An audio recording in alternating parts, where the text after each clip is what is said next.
Let me ask our criminal lawyer specialist here. Anne, who owns me?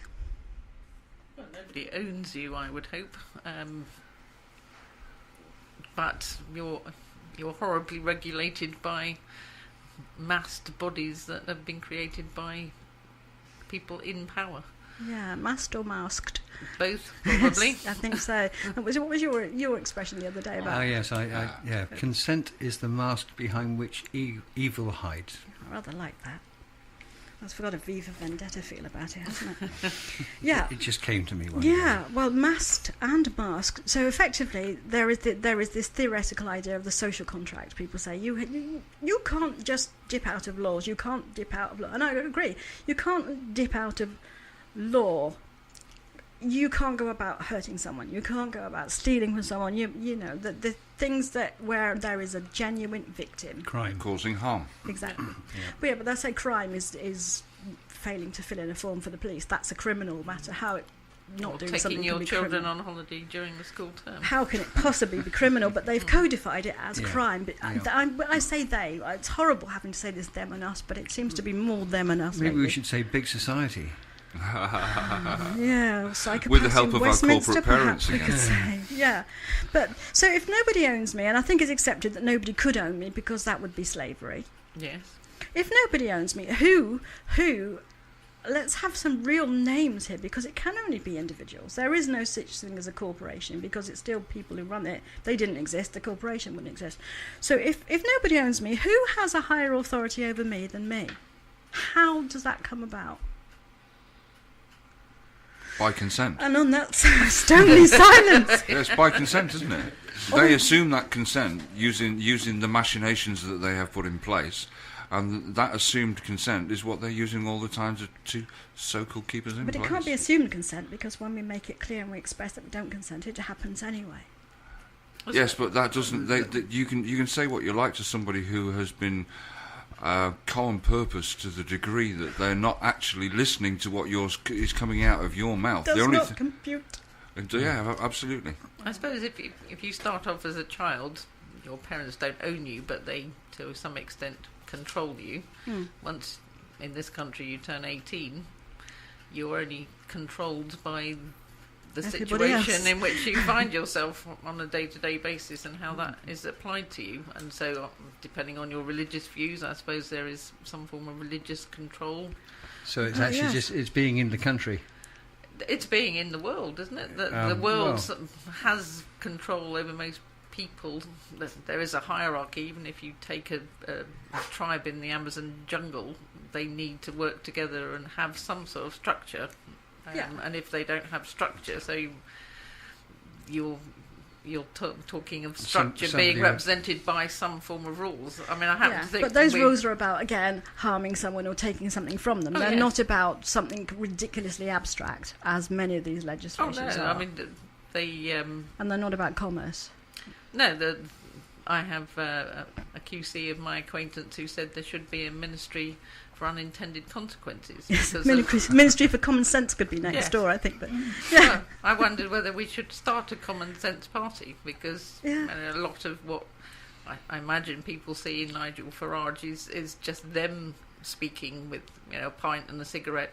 Yes. He doesn't look like all the rest. It may be that you don't disagree with him, but at least he looks... Perhaps he's picking up what used to be the old Labour voters who wanted someone who actually sounded like he talked in their language. Yes, I imagine. Oh, God help them then. Poor well, if that's their language, then there is medication out there. Do seek help. Other parties are available. Common Sense Party. I do like that, though. Common Sense Party. Yes, a Common Sense Party wouldn't stand to go in this ridiculous... Well, nobody would vote for it, would circus they? in the first place, Because it would be commonsensical not to. So it appears to be there's this thing that we hear about in courts, we hear about on mainstream media, we hear politicians talk about it, and they talk about this social contract. There is a social contract, which I think you were just alluding to there, that says we all do as we are told because it's socially acceptable to do so, and we would be ostracised not. And I think an example would be perhaps the Amish work that way, don't they? They're very strict and based on religious rules, and it's called dogma and doctrine. It's not called dogma and doctrine for nothing. Doctrine means indoctrinate. It means brainwash. We're brainwashing people to do and behave the way our little social group expects us to. So that if there's this social contract, how does this come about, Max? Well, what you've given me here is it's quite interesting. I'm just reading through it.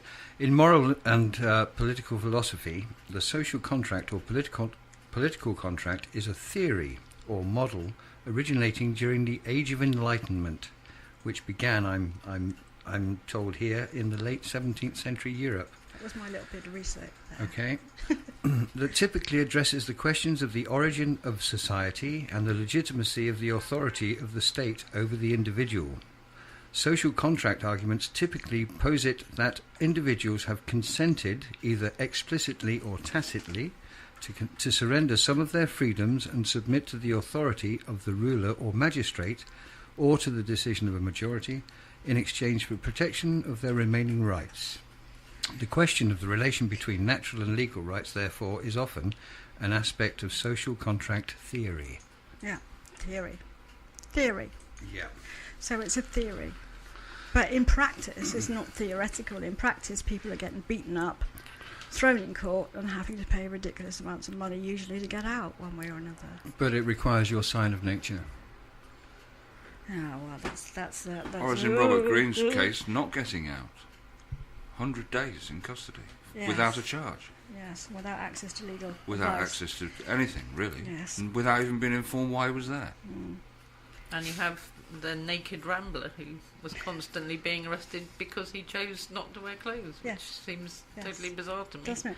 But then other people say, well, I don't want to see a naked man wandering around the street. It shocks my children. Yes. It shocks your children because you've told your children you're shocked. They wouldn't be shocked because children walk about naked, don't they? This is the idea of offence, to give offence. You can't give offence, you can only take offence. That's it.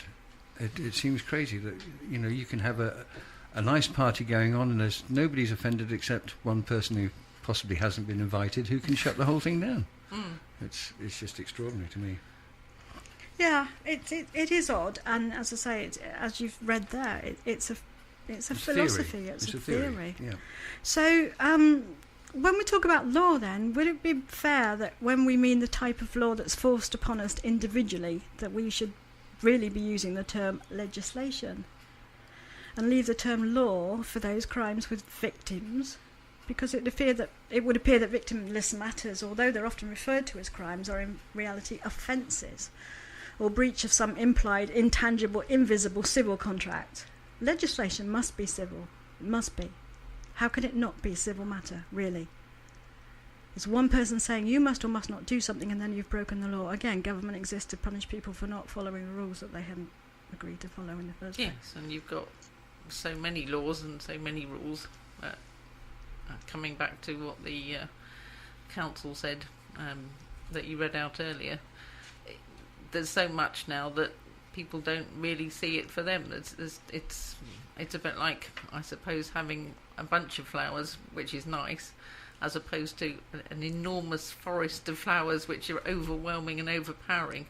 Small amounts that you can see the point of are beneficial to you. I imagine, coming back to before the Age of Enlightenment, I was reading once about how the sort of nation states of Europe built up, and effectively it was might is right, and you followed somebody because they protected you, so you agreed to go along with what they were suggesting, so you didn't get beaten up. Well, as it ever is now, isn't it? We're America light, aren't we? We do what the big guys say, because you don't want to be on the wrong side of America, do you? Really? You keep saying it's force, but you use a different term, don't you? Well, it's violence, really. It's force. Force is what you can use against violence. Right. Right? If somebody comes at you violently, then you can use force to stop them. Mm. That's the way I see it. If you actually go out to get someone, you're being violent. You're not using force. You're being violent. And you can use the force. The person who's being attacked can use force to protect themselves. Somebody's using force for good is somebody else is being violent. Yes. Well, this is where the police fall back on this reasonable force. We used reasonable force because we had reasonable suspicion. What they're going to tell you is that they're about to hit you.